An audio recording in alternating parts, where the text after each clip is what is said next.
Hey everyone, Jake from Fast Not Loud here, and first off, sorry about the video and audio quality. Everything's broken right now. My phone's broken, I don't have a memory card for my camera at the moment, even this GoPro is broken, but just the mountain points. So we're going to use it anyway, and today we're going to fix a couple of things on the Kawasaki Vulcan. All I really need here is a screwdriver, a pick, and whatever these are. Allen keys. Yeah! So with just those three things, hopefully I can severely improve the usability and repairability of my bike. So take a look. So basically what we're dealing with here is going to be carb removal. And the way that works is I've just got a couple of hex screws here that need removing. Those were Phillips originally, but they stripped out really easily. So replacing with these, that's pretty easy. Just undo that. And then on the other side here, we have this rubber boot. I really hate the way Kawasaki did this. This thing's kind of garbage. You can see this one's absolutely rock hard. We're going to be replacing that. You can also see it appears to have shrunk back into this air box. So if you look over here, this boot isn't really engaging with the engine all that well.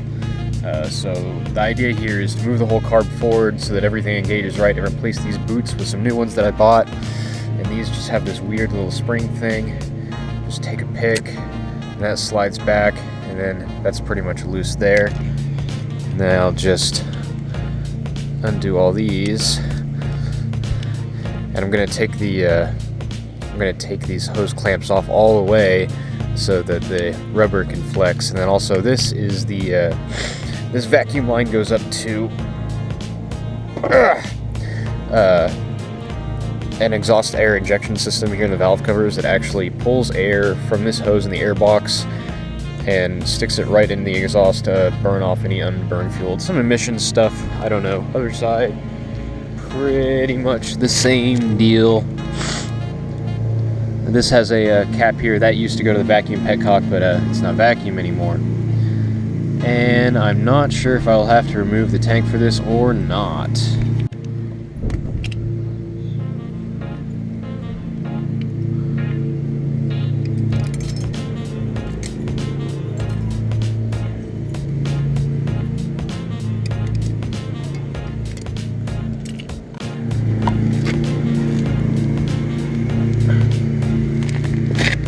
There we go. So I slide it forward and it disengages from this. I didn't even have to take the spring off of this one. There we go. Okay, so now basically it's all about just kind of smashing the crap out of what's left of these rubber boots to get the carb out of here.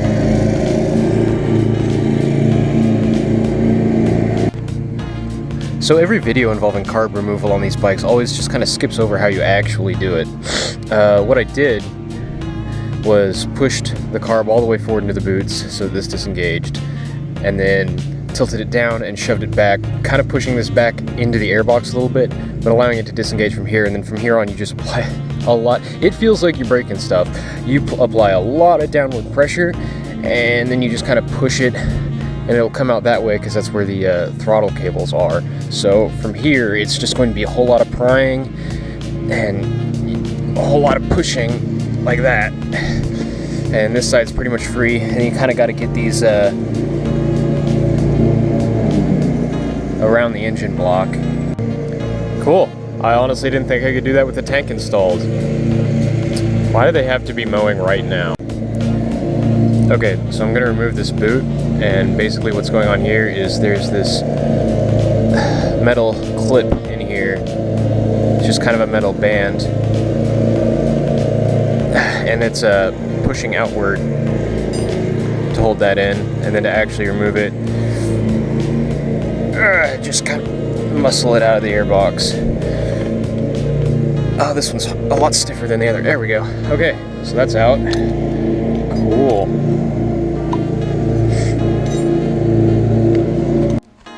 Okay, I've brought the boots inside so that you can hear me a bit better. Here's the one out of the bike. You can see it's looking pretty sad. It's all chewed up, kind of nasty. Here's the new one, super soft. I mean, like super soft. I can just manipulate this however I want. You can also see here, that it is longer. It hasn't, I'm not quite sure what happened here. It hasn't shrunk over time, or maybe this is a revised design or something, but this should definitely help hold those carbs in place a lot easier. The flexibility should make installing the carbs a lot better, because, you know, this is going to get folded all over and mashed up while installing the carbs. So all I've got to really do is dig out these springs here, these retaining springs, and those actually unhook. I don't think I'll really need to unhook them. I can just probably get this under there and lever them off. One moment. So yeah, this is the retaining spring, and you can pretty much just pull it off, although it does unhook here just like that. It's a loop on one end and a hook on the other. Pretty simple. Take those off, stick those on the new ones, just wrap it around there and hook it back up. I don't have a tripod or anything, so I need like 4 hands. And there's the spring installed, and one thing you'll notice is that there's this this detent, or this retaining ring here on the rubber, and that's where you want it to sit so that you can pretty easily grab it and roll it up that ramp, just like this, except with it on the bike, obviously. And then that really compresses the I hope this is in frame. That really compresses the rubber and helps it grab onto the carb. It's not, I don't know if this is really better than a hose clamp. I kind of doubt it, but with the way the rubber is designed, I don't think you'd really want to be, you wouldn't want to try, and you probably wouldn't be able to get a hose clamp on here in a satisfactory manner. So we're sticking with a stock method of retaining it, and then these just, these go back on once it's actually on the bike. I guess I can just set it there like that for now, but you just feed that in with one corner and then just kind of mash the rest around in there. Whatever. This is retained by this groove here. The metal band there pushes it outward, retains it in the airbox pretty well. One thing you don't want to do is push really hard on these. They'll pop into the airbox and you'll have a heck of a time getting them out. You gotta turn them sideways, and the airbox is always oily because of the PCV system. It's just... Here's something else I got. This little ball bearing. It was a royal pain to get. I had to go to the dealership. This ended up being one for Yamaha, but supposedly it's the right size. I mean, if inches are to be believed, I believe this is 3/16 of an inch. And what this is it is a detent for the choke, and I will show you exactly what that does in a moment. But it is something that got lost when taking the carbs apart to clean them for the first time. So here I am getting a new one. Okay, so if we're looking at the carbs here, here's the choke, and that is choke on and choke off, and as you can see, it just kind of freely moves here. It's real easy, to the point where if the bike is sitting here and revving, it will actually start choking out, because this used to have 3 distinct positions: choke off, half choke, and full choke, and there was a detent ball that helped with that. So I just have to undo these 2 screws, and the detent ball goes right in there. Okay. So this lever just kind of comes off, and you can see here where it engages with the choke, so you'll have to get that back on and be careful that these springs don't get lost. There we go. And right there you can see the spring where the detent ball goes. So now a whole bunch of stuff has to happen at once. Once I get the ball, I have to put it in there, and then I have to simultaneously use this to retain the ball in there, as well as getting these springs lined up and getting the chokes back on these. So I'm not going to be able to film that with 2 hands. So here's a picture of a thing.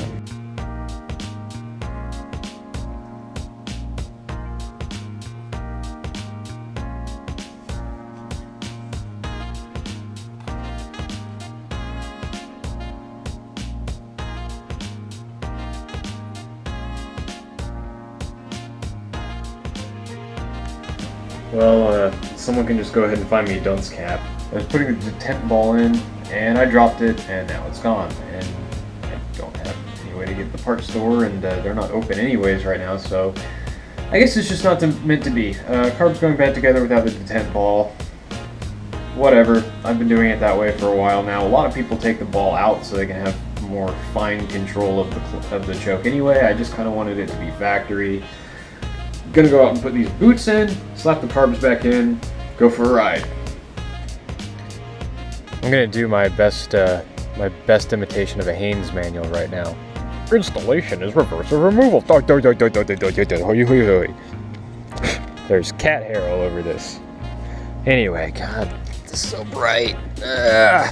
Just stuff this in there.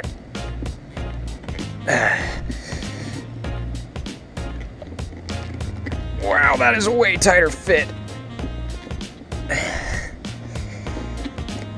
Nice. And with these things, you just get one side started.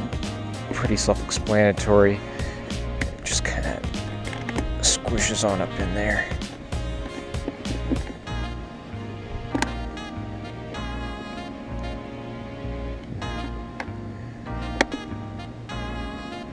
All right. And that is solid, and you see it has a bit of play. Move this way, wiggles all over. I've got that ready to be slid up and onto things. And these boots are still pretty soft and pliable, so I didn't buy new ones of those. Those seem to do their job fairly well. It's just these were, you know, all receded and a mess, so that's much better. And get the other side in. Done. Midway through getting this put back in, this is way easier. These things just shove right on back. I can just lift this up, slide it right into those boots. It is glorious compared to the enormous pain that this used to be. I mean, I can almost do it with one hand.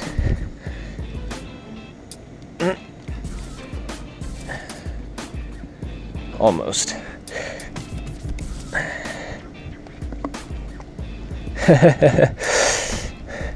Yeah, that's gonna be great. No problems with engagement. Oh, that's amazing. All right, so I'm gonna fiddle with that with both my hands for a little bit, and then I gotta go to the parts store. One of my new turn signals already had a bulb burnout. I'm not sure if it's from vibration or what. Front end was vibrating pretty bad.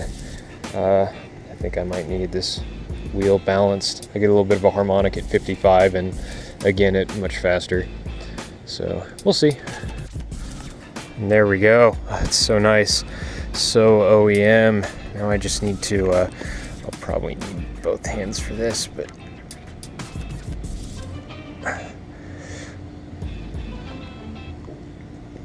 yep, there we go. And that is on. Oh, it's so glorious. So OEM. I'll just go grab the hose clamps for this. That thing is on there. Sweet. Oh, that's gonna seal so much better. Because a big thing with these carbs is it's a constant velocity K-hin. And K-hin's the manufacturer, but constant velocity carb means that the throttle body does not strictly control how much air or the air-fuel mixture that goes through here. It controls how much vacuum there is on either side of a diaphragm up in here that then meters the fuel flow with a needle. So the amount of vacuum on either side of that throttle plate is incredibly important. If there isn't the airbox sealing well, then you don't have the vacuum correct and it won't run quite right. And that's, I'm kind of stumbling over my words here, but that's the main reason why when you put pod filters on here, or when your airbox boots are trash or have a hole in them or aren't installed at all, the bike won't run. It'll run, but it'll be incredibly lean, I believe it'll be super lean. And that's also why if you get like a K&N high flow air filter for these, which is honestly pretty much all you can get these days. I had a heck of a time finding an OEM one. You get one of those and it's actually recommended that you rejet to compensate for that loss in upstream vacuum. So I'm gonna go grab the clamps and get those stuck on here and we'll see how she does. Clamps on, fuel line hooked up. Let's see how it does. I'll try no choke. It's warm out. Gonna need some choke.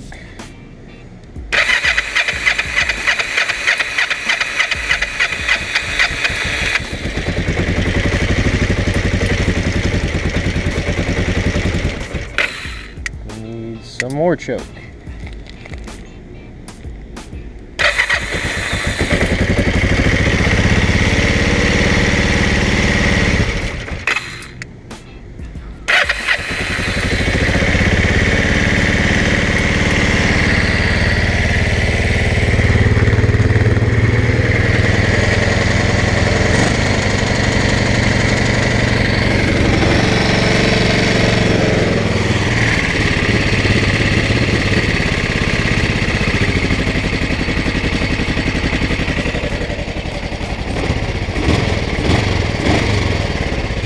No more hesitation when revving.